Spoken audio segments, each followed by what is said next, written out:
All right, so today we're going to be looking at some synapomorphies of the pine family, Pinaceae. Synapomorphies being the morphological traits that we can use to distinguish which family a plant may be in.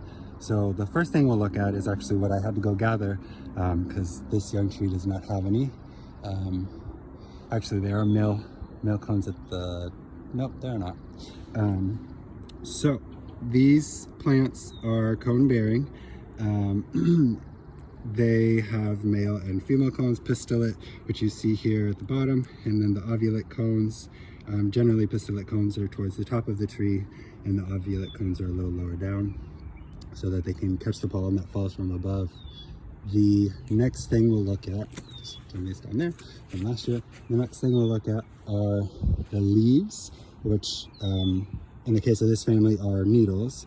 They can be singly borne, they can be born into fascicles like you'll find in pine and yew, and they also, generally speaking, are evergreen, but again, always there are a few odd numbers, and larix, the larches, are deciduous. So we have the leaves, we have the cones, which have naked seeds. They're gymnosperms. And the last thing we'll look at is here. Hopefully I can find some, but if not, there's resin that this family makes.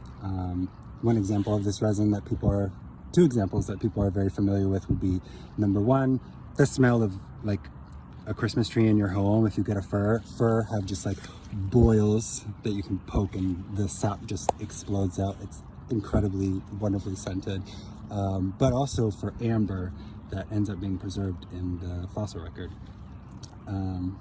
So if I were to break one of these branches, it would be full of sap.